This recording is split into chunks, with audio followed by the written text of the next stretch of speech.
Oke, selamat siang. Harap tolong dimatiin semua ininya ya, supaya suara saya bisa lebih jernih didengar. Oke. Oke, hari ini hari yang sangat berbahagia karena hari ini adalah hari terakhir kita kuliah MPK 2. Materi yang terakhir ini adalah analisis data semiotika Roland Barthes. Jadi sebenarnya minggu kemarin kita membahas tentang analisis data untuk studi lapangan. Hari ini kita menganalisis data tapi menggunakan semiotika Roland Barthes. Nah, sedikit tentang Roland Barthes ya. Dia kalau Anda yang udah baca bukunya, terjemahannya aja susah dimengerti. Yang bahasa Indonesia itu ya. Apalagi aslinya. Aslinya dia dalam bahasa Prancis. Jadi memang namanya juga Prancis. Jadi orang Prancis. Jadi baca namanya adalah Roland Barthes. Jadi bukan Roland Barthes ya, tapi Roland Barthes ya. Oke, dia kelahiran 1915, meninggal pada 26 Maret 1980. Nah, dia itu sebenarnya ahli literasi. Literasi itu kayak bahasa ya, teori-teori, tapi di Prancis ya. Dia seorang eseis yang membuat esai, filsuf, kritikus, dan semiotik. Jadi dia ahli semiotik. Jadi dia banyak bikin buku terkait dengan semiotika, tentang desain juga ya. Oke. Nah, ini yang menganalisisnya, reviewnya oleh Indiwan Seto. Mantap.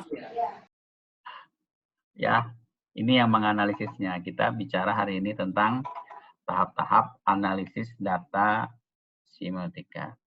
Ya, ini siaran iklannya dulu ya. Indiwan Seto, nomor handphone saya di bawah. Kalau mau berhubungan dengan saya di email, silakan. Oke, sorry ya. Sorry, nggak sombong sih. Buku saya sudah 9. Mantap. Nggak sombong. Ya. Nggak sombong. Mantap Pak, mantap banget. Jadi terus terang tidak semua dosen UMN punya buku. Oke. Jadi berbahagialah Anda yang diajar oleh dosen-dosen yang punya buku sendiri. Oke. Seperti Bapak. Oke, ini biasa Instagram akunnya baru punya pengikut 3.000. Belum bisa jadi endorser karena harus 10.000. Oke. Terus nah ini ya. Si Roland Barthes tuh memang keren ya, keren. Dia sangat dingin ya kalau ngelihat video-video atau fotonya itu dia memang sangat dingin orangnya. Ya, tapi itu kritikus luar biasa. Sinis ya, orang yang sinis, sebenarnya orang agak kritis dan sinis. Nah, bagaimana analisis datanya Roland Barthes? Jadi Barthes lebih menekankan interaksi antara teks dengan budaya dan pengalaman personal penggunanya. Jadi kata kuncinya adalah kalau Anda menggunakan Roland Barthes, semiotik Roland Barthes, Anda harus kaitkan dengan budaya. Budaya dan budaya. Jadi kalau Anda menganalisis film misalnya ya, Anda kaitkan dengan budaya. Misalnya contohnya, kalau Anda menggunakan, misalnya Anda mau melihat tentang makna nasionalisme dalam film, misalnya dalam film Merdeka misalnya. Ya. Nah, budaya nasionalisme itu apa? Anda kaitkan dengan budaya di Indonesia. Ya. Atau katakanlah makna cantik dalam iklan. Nah, cantik ini iklannya misalnya iklannya dari Amerika, ya Anda lihat budaya Amerika mengatakan cantik itu apa gitu. Jadi Anda harus melihat itu, budaya itu harus jelas supaya kita tahu bahwa iklan itu dimaknai seperti apa. Nah, ya, dan dia selain budaya dan pengalaman personal penggunanya, si Barthes juga mengatakan bahwa ada interaksi antara konvensi dalam teks dengan konvensi yang dialami dan diharapkan oleh penggunanya. Konvensi itu kesepakatan, ya. Jadi teks itu harus dipahami sama. Misalnya ya, Kalau saya mengatakan Pak Indiwan ganteng, nah kata ganteng itu maknanya adalah pasti tidak jelek, gitu kan? Ya nggak? Ya nggak? Halo? Iya, Pak. Iya. Nah, tapi ada makna-makna yang nggak bisa dimengerti. Misalnya ya, contoh. Kalau orang Sunda mengatakan sesuatu itu manis, dia bilang amis. Orang Jawa manis.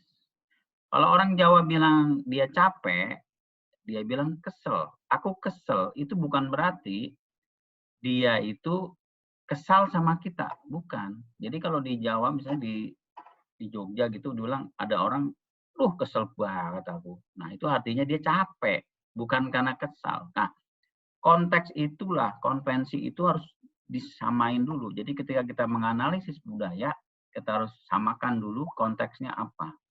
Nah, jadi konvensi yang dialami dalam teks itu harus sama atau dihadapkan oleh penggunanya. Nah, yang disebut order of signifikasinya si Roland, ya. Oke. Nah, sebelumnya, jadi sebenarnya Roland Barthes itu menggunakan metode semiotika itu untuk menjelaskan relasi-relasi sosial apa adanya dan pemaknaan konotasi yang dapat mengkaji perkembangan segi petanda. Petanda dengan penanda itu beda. Kalau penanda itu denotasi, apa adanya. Jadi kalau Anda melihat seekor anjing, Anda bilang penandanya, oh anjing itu kaki 4 yang sering ngomongnya kuk kuk gitu kan. Tapi kalau Anda bilang itu binatang berkaki 4 yang bisa terbang, itu salah. Sebagai penanda Anda salah. Tapi kalau sebagai petanda itu makna dari kata anjing. Nah, kalau misalnya Anda bilang, waduh, kelakuannya kayak anjing nih, anjing banget sih. Nah, anjing itu bukan binatang lagi, tapi kelakuan buruk yang dilakukan oleh manusia akhirnya disamakan dengan kelakuannya anjing. Nah, gitu ya. Itu namanya petanda atau pemaknaan konotasi. Konotasi itu pemaknaan di luar yang alami, ya. Oke. Nah, di Roland seperti itu. Nah, lalu bagaimana caranya menganalisisnya kalau menurut Roland?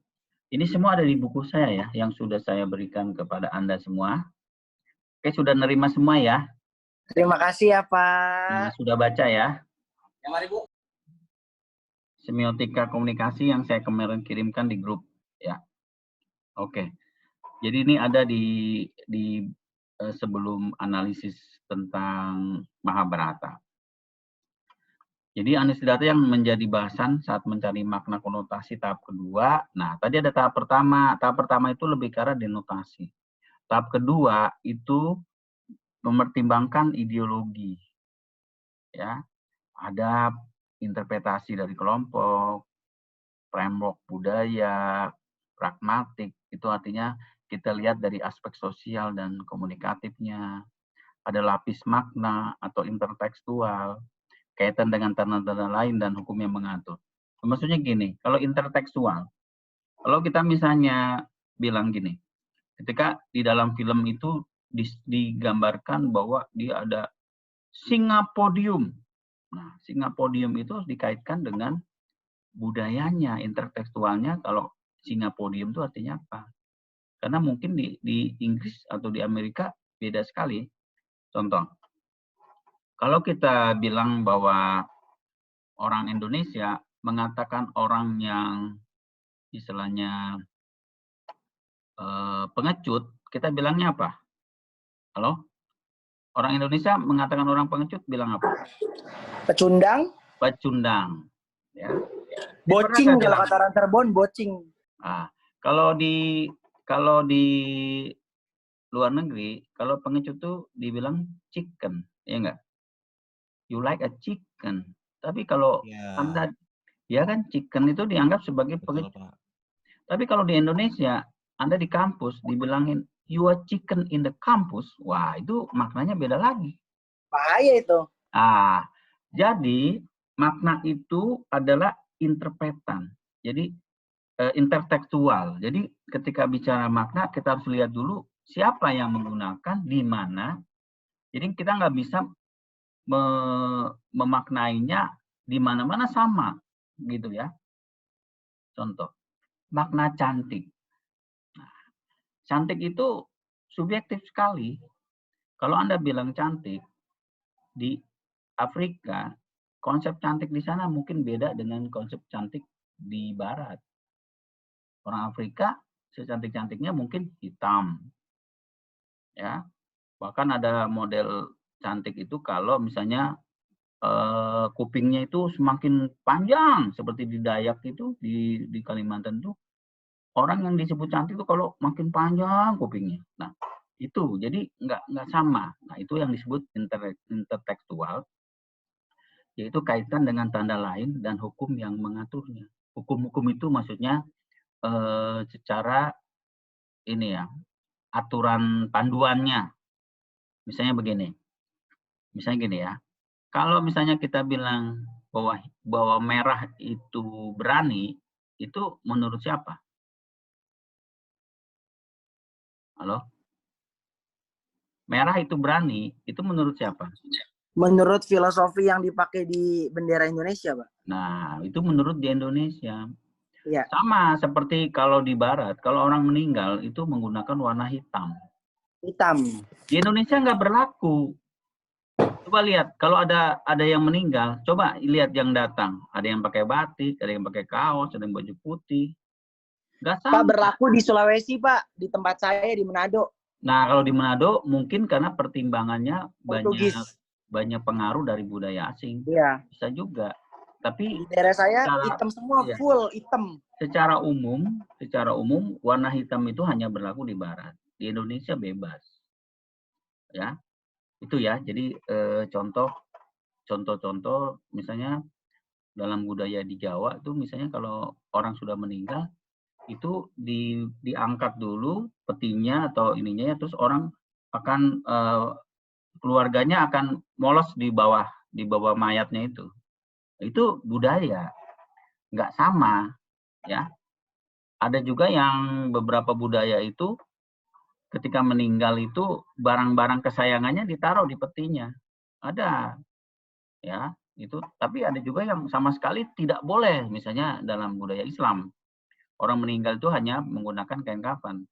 Nggak perlu dimasukin handphone kesayangan dia ditaruh situ, nggak perlu. Tapi di budaya tertentu dia suka banget sama handphone ini, ditaruh di petinya. Jadi itu sangat intertekstual. Nah, ini saya mau ngasih tahu bahwa dalam menganalisis semiotika menggunakan Roland Barthes, Anda wajib pakai buku ini. Ini buku yang sangat penting dan sangat jelas, ya. Nah, dalam buku ini kita menganalisis datanya menggunakan kode. Jadi dalam Roland Barthes itu menggunakan 5 kode, fungsi 5 kode pembacaan supaya signifikasi tingkat keduanya itu atau makna konotasinya bisa tercapai, ya. Jadi tanda atau leksia dalam setiap adegan yang ditampilkan. Kode-kode itu berupa kode hermeneutik, kode simbolik, kode proetik, dan kode kultural atau budaya. Ini ya contohnya ya. Kode hermeneutik ya adalah satuan-satuan yang dengan berbagai cara berfungsi untuk mengartikulasi suatu persoalan. Dia seperti ada semacam teka-teki. Terus ini kode simbolik. Nah, ini Anda lihat nggak foto di samping saya? Di samping ini melambangkan apa? Memberikan semangat kepada orang-orang sakit gitu nggak sih Pak itu? Bukan. Ini dalam budaya komunis di Cina. Oh, komunis. Jadi lihat di latar belakangnya itu tanda mengepal itu kesatuan sikap itu orang China itu dengan komunis itu. Nah, itulah jadi kenapa di Wuhan itu bisa cepat diatasi karena menggunakan itu kepalan tangan itu menunjukkan kekuatan buruh. Jadi kan Cina atau komunis itu dulu kan berasal dari perjuangan buruh ya awal-awalnya ya. Kode simbolik. Nah, terus kemudian ada kode semik ya. Kode semik atau konotasi merupakan kode yang menggunakan isyarat, petunjuk atau kilasan makna yang ditimbulkan oleh penanda-penanda tertentu. Nah, ini ada di bukunya ini ya. Ya, oke. Sekarang saya mau lihatin lagi sebentar ya. Bentar. Oke, ada pertanyaan nggak? Pertanyaan dulu. Pak, berarti kalau kayak contoh kan saya kan MPK 2-nya kan pakainya kan itu ya Pak, pakainya kan si Roland Barthes ini. Ya. Berarti maksudnya kami itu menganalisis melalui 5 kode itu ya Pak. Berarti maksudnya satu-satu kita jabarkan secara hermeneutik seperti apa gitu ya Pak. Iya, ntar dulu kita lihat contohnya. Kita lihat contohnya ya. Yang Mahabharata ya. Sabar, sabar. Semuanya dapat tanda tangan. Ya. Cakep. Oke. Nah, ini. Nah, ini ya. Jadi sebenarnya ada di buku Anda sih. Saya udah kasih bukunya ya. Nah, kelihatan nggak? Mudah-mudahan Anda sambil kalau yang punya ini tinggal dilihatin ya. Iya Pak. Ini contohnya ya. Nah, lalu gimana caranya? Cara menganalisisnya? Oke, ini gedein gimana ya? Nggak bisa gedein ya. Jadi yang pertama Anda lakukan adalah Anda membuat gambaran umum tentang, Abel film atau apa? Saya lagu Pak. Oke. Jadi gambaran umum tentang lirik lagunya. Lirik lagunya itu diproduksi siapa, terus teksnya. Kalau ini kan film ya. Film tuh film ini dibikin siapa, genrenya apa. Nah, kalau Anda dicari dulu tentang lirik lagunya itu. Dia musisi siapa yang menulis Buat dan segala siapa. macam. Ya, ini ya.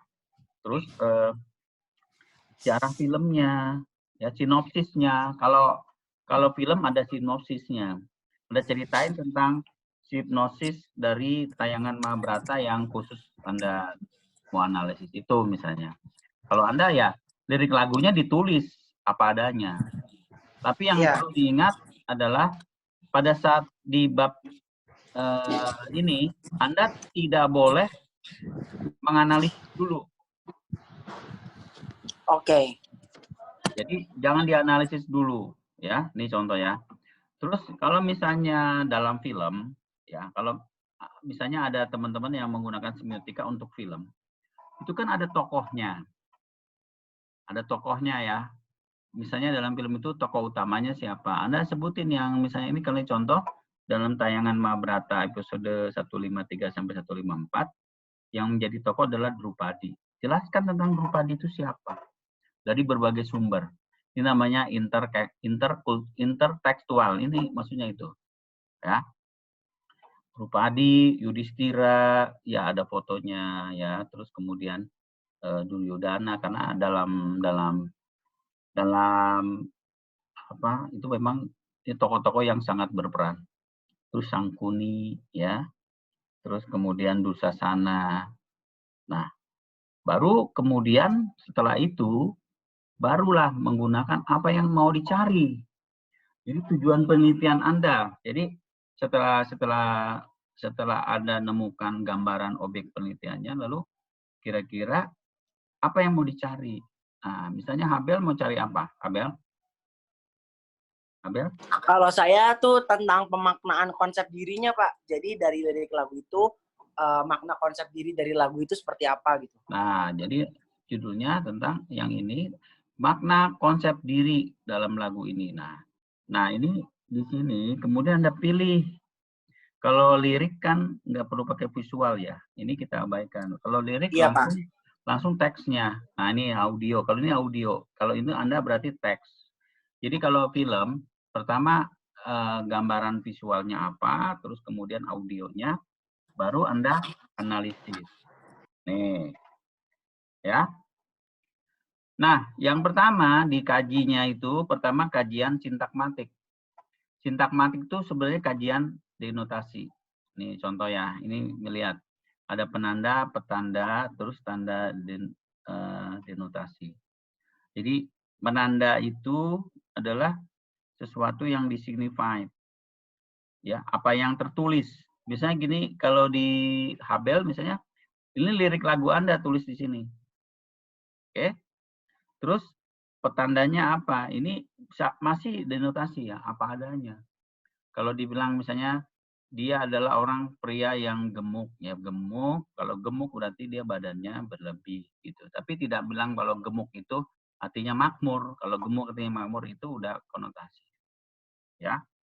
Pak, maaf Pak, berarti saya di penanda cuman tulis liriknya aja ya Pak? Maksudnya Ya. berarti perpenggalannya kan ya Pak, per kalimat ya? Iya, tergantung tadi. Di situ Anda mau cari apa? Mana konsep diri, itu apa aja yang Anda mau cari. Ada berapa teks yang ini. Ya, terus kemudian. Oh itu tuh, Pak, maaf saya tanya. Ya. Itu berarti tuh semuanya saya masukin atau cuman yang saya mau fokusin aja dari lirik-lirik itu? Nah ini contoh, nih makanya Anda baca dari buku ini kan tidak semua. Lihat ya, tayangan Mahabharata itu ada berapa episode? Lebih dari 200 episode. Tapi yang dia cari adalah bagaimana budaya patriarki muncul dalam film itu. Yang ada dia cuma di dua tayangan episode ke 153 dan 154. Sisanya nggak perlu diteliti. Bayangin kalau Anda neliti semuanya. Bukan Pak, maksud saya iya. Maksud saya kan lirik lagu Pak. Iya, lirik lagu itu cari yang sesuai dengan topik penelitian Anda, konsep dirinya aja. Oke. Tapi kalau yang misalnya lirik lagunya nggak ada kaitannya, nggak usah dianalisis. Ngapain? Nanti Anda nggak dapat apa-apa. Jadi yang kaitkan dengan lirik lagu. Kalau saya saranin, kalau lirik lagu aja pasti sedikit yang Anda bisa dapat. Mendingan cari video klip yang terkait dengan lagu itu. Ya Pak, kan saya udah buat, gimana dong? Ntar dulu nih, kan saya saranin. Kalau itu nanti sedikit banget. Kalau ada video klipnya, berarti ada visual juga. Lirik tetap dianalisis, ada visual juga. Gitu loh maksud saya. Ya. Oke. Jadi kalau misalnya lirik lagu itu biasanya ada video klip. Nah, video klip itu bisa Anda ambil. Nah, jadi kemudian setelah makna kajian sintakmatik, ya. Terus ini lihat nih. Ya. Terus ada ini bicara tentang denotasi menjelaskan ini budayanya dia. Ya. Setelah itu baru kemudian ada tanda-tanda leksianya. Nih. Dari sini masih tetap denotasi ya. Tanda-tanda leksianya, pengambilan gambarnya di close up, medium close up itu maknanya apa, sudut pengambilan gambarnya gimana. Jadi memang panjang ya. Ini baru terus pencahayaannya, penggunaan warnanya, pesan nonverbalnya. Baru setelah itu ada kajian paradigmatik. Ya. Disinilah masukin kode-kode yang lain. Nah, kode hermeneutik masuk di sini. Ya. Terus kode-kode proetik gitu. Memang tidak harus semuanya ada, tapi minimal Anda temukan dalam kode-kode itu. Ini kode simbolik. Biasanya yang paling banyak adalah kode simbolik dan kode budaya. Ya. Ini ya. Kemudian sudut pengambilan. Jadi semuanya dianalisis, penggunaan warnanya, ya. Ini terus itu tadi ya sampai selesai. Ya. Ini baru satu scene. Kemudian ada scene yang lain. Nah, ini lagi. Jadi ada berapa scene tergantung dari topik yang Anda angkat. Kebetulan dia dalam buku ini ada beberapa scene yang menggambarkan kekerasan terhadap wanita. Ini sama prosesnya diulang seperti itu. Oke, tinggal gitu doang kok. Gampang ya. Gampang kan? Nah, cuman kayak gitu. Oke. Pak, saya mau nanya. Oke. Pak, tadi kan denotasi itu masuknya ke sintakmatik ya, Pak? Iya. Kalau yang lainnya masuk ke paradigmatik? Iya, kode-kode pembacaan. Pakai kode-kode pembacaan. Oh, bedanya apa ya Pak, sintakmatik sama paradigmatik? Ini. Kalau sintakmatik itu secara keseluruhan dan sifatnya denotasi. Apa adanya. Ya. Sedangkan sintakmatik itu paradigmatik itu lebih ada paradigma, sudut pandang. Jadi memang banyak banget dari sisi hermeneutiknya, terus simboliknya gitu ya. Gini, sebenarnya kalau Anda mau lebih jauh, cari aja buku semiotika Ferdinand de Saussure, karena sebenarnya Roland Barthes itu adalah dia berguru atau menggunakan aliran de Saussurian. Jadi sebenarnya semiotika itu ada dua aliran ya. Pertama aliran Charles Sanders Peirce. Ini biasanya berkembang di Amerika, di Inggris ya, di Anglo-Saxon. Sedangkan yang berkembang di Eropa itu alirannya Saussure. Kalau Saussure itu sebenarnya dia cuma penanda petanda.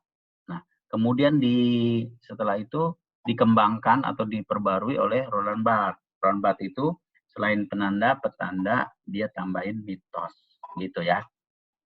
Jadi analisis sintakmatik dan paradigmatik sebenarnya ada di bukunya si Saussure ya. Nanti kalau misalnya sempat saya kasih juga bukunya Saussure ya. Oke. Ada pertanyaan nggak? Susah emang. Iya Pak, ternyata rumit juga ya. Saya sudah membantu Anda dengan mengirimkan buku saya. Anda harusnya dengan baca seperti itu. Tapi itulah kualitas kalau Roland Barthes itu semiotika yang agak serius gitu ya. Kalau Anda pakai semiotika yang sederhana, ada semiotika Charles Sanders Peirce itu sederhana. Ya.